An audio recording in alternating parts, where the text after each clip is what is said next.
Can you even remember the amount of features you've done now with prominent artists? No. Nah, I can't. No way. Nah, it's just like it ain't even a shock to me no more. Like sometimes there's the fan in me, like, damn, I can't believe this just sent me this to get on, but I'm not shocked no more. It's like, man, I done this shit with it's only like. It's still a couple that I would be like, it'll just blow my mind. All right, give us a couple. Wait, that you did or that No, you, that would. That it would blow my mind. Right, okay. Or like what? Wait, okay, hold on. Set it up. This is the clip. Oh, this is the clip. This is our social media clip. Conway says he really wants to work with. Yeah. Set up the question. What's the question? Yo, okay, here we go. Watch. Hold on. Let me get the camera. Hold on. Make sure you got enough headroom. Yeah, okay, here we go. Title of the clip. Here we go. We going viral. Here we go.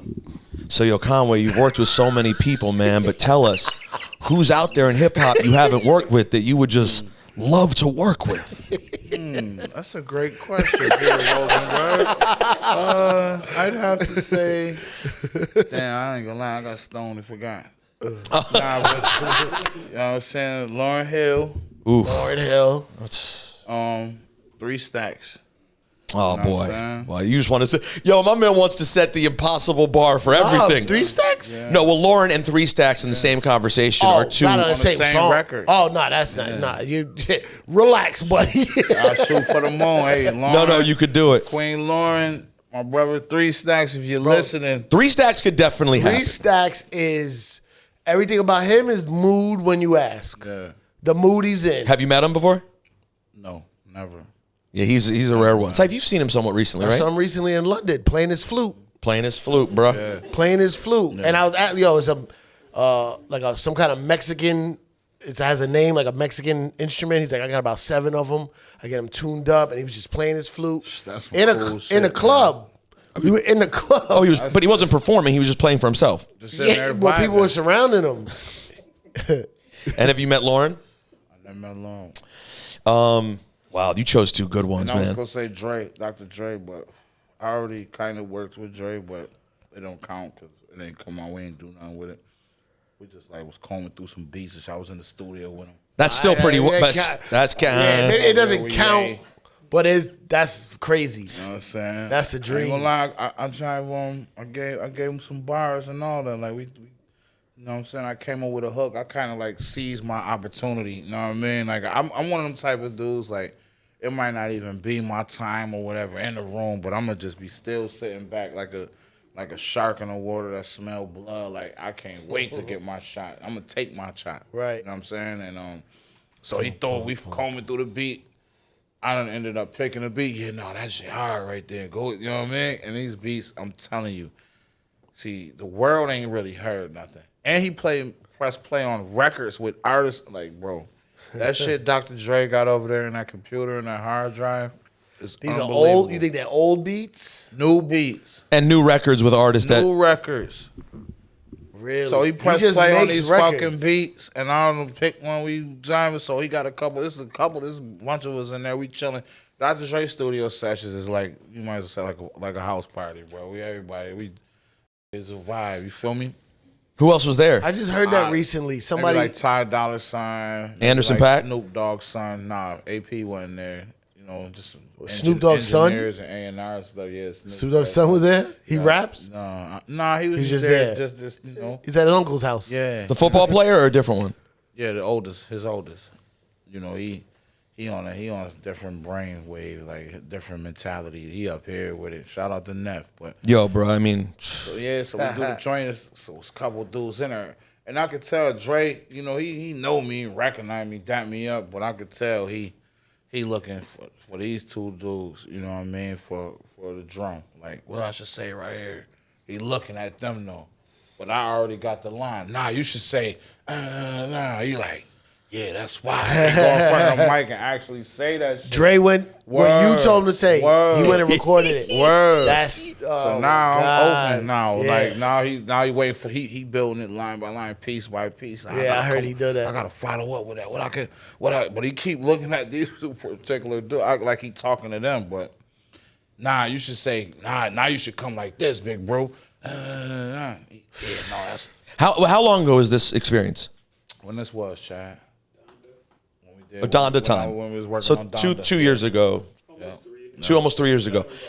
I respect that because it's easy when you get to the place that you're at to not want to shoot the shots anymore. Right.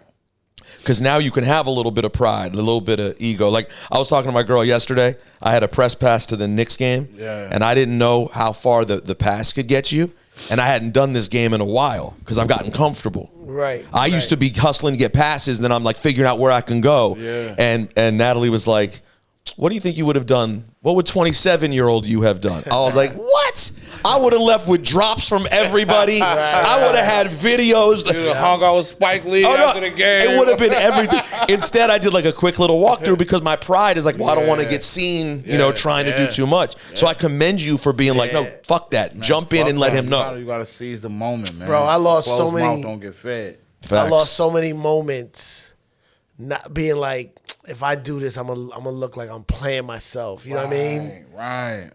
But that's like outside though. You in the studio, that's You were in a good spot. But with everything in life, I feel like we gotta have that attitude with everything. Like we can't have that fear of flying. Like, you know what? Fuck that. I'm hungry. You know what I'm saying? Now it's a thin line between being hungry and being thirsty. Yeah. And that's hard to determine sometimes. Like it's difficult. Like, yo, bro, relax. I heard Okay, that's the clip. You got the line. You got the favorite here. I'm giving them Conway clips right now. says there's a thin line. I'm giving them clips right There's a now. thin line between being hungry and thirsty. Wow. Write that up. Yeah, man. What? I'm sure everyone's asked you about this 1,000 times, but like, what was the moment like in the famous picture of you talking to Hove? Oh, I was just about to ask that. Like, what was when Bro, and you know what's crazy? I saw that moment. Is it a picture? There's a video too, right? Yeah, it's video of them talking Where on was stage. that? Was that was in New York? In LA. Oh, LA. Noble. Bro, I saw that moment and I said to myself, I think I might have spoke about it on here. I've had a couple moments like that. That face to face with Hove in a pivotal moment. And I was like, oh, I know exactly what's going on right there. But that was your first time meeting him though, right? That was the moment. That was the first time you met him? That was before there had been serious. First time meeting him. Right. That was my first time meeting him. And he already knew. And to meet him at the show, like, and I just kind of like unpack everything. So it's like, yo, this man left the game, and it's just him and Emery in LA. Yep. I'm sure he had probably like some type of $1 million plain Jane, no diamond watch on. And it's just that level of comfort to just, I'm gonna just walk across the street from the Staples Center and go over here and watch these boys show. It was crazy to me, you know what I mean? Had you already rocked? No, I ain't even go on yet. That's what I'm saying. He got there like right when I was about to go on. You know, how he was doing it was Wes would go first, then he'll bring Benny out. Benny would do his shits, and then Benny would bring me out on the Tito's back joint. And yeah, man, shit, I come out, I'm walking through the hall. I ain't even know, like, I didn't even know he was there until I went to take me a break. I think I was doing the cow, and I kind of broke down, and I had to walk off the stage, get a towel, and just wipe my face and all that. And he was right there, like oh, come here. like Jesus Christ, just bloop right there. My eyes, world. And what'd he say? He's just telling you he was a fan? Yeah, he was just telling me he was a fan of that overdose record I got with Alchemist. Like, yo, that overdose is crazy. You know what I mean? We talked about some other. He gave me some other jewels, but I ain't. You know, he don't. Those are the personal jewels. He don't like when you talk about the shit. This is what I'm telling you. I know. I'm telling you, like I those know. moments. I got set up, private. I got set up. And the thing about Hove is that if he's willing to talk to you and drop those gems, he trusts you to keep those gems. Yeah, but I just want to say for the record, I was screwed. Pause by Ebro. Yes. Because I had the moment with Hove. Look, that's mine, yo. That's mine at the Barclays. That's one of many.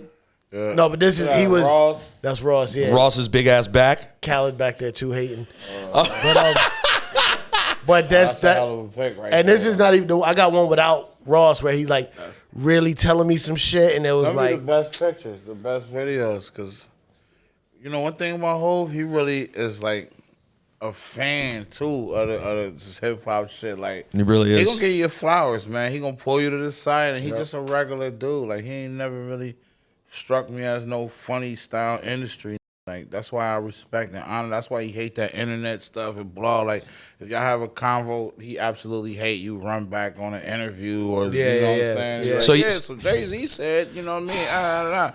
Like he probably never answer another text message from you. So he called me and told me some things, and I knew he want it to be private. Yeah. Why you skipping the first part though? What it was? Why he called? I've never told that part. Oh really? No. Oh. That's I think the only thing that salvaged anything. I never said what it was about. Oh, got you. All I said was that Ebro.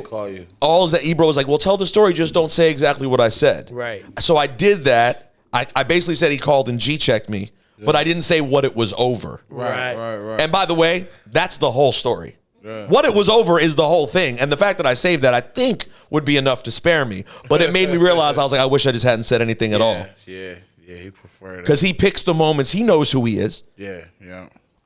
Like, he's absolutely aware. That's why the type of thing I said in the story always is that he literally called and said, yo, this is Hov. And I said, who? And he went, there's only one Hov. Bro, one time, we used to do the morning show, right? Yeah. And we used to do a pre-morning show because they was giving us the bullshit. So we had a pre-morning show, and then Big Boy used to come on as a syndicated show. So we was talking about snitching on the radio.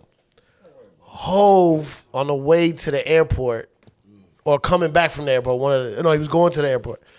He was like, this is what snitching is, and wrote a whole long description. He's like, if you witness a murder and you have nothing to do with it, that's not snitching. Snitching is if you do crime with somebody and they get caught. And I was like, this is a crazy. I still have the BlackBerry that message saved, so I don't lose it. But like, he'll have to talk. That's how he is. And he's funny too, so you never know if he's just like busting your balls. Oh no, and he likes to bust balls. Serious funny. He's like, you don't know if he's serious or funny with it. Like, yeah, he's funny.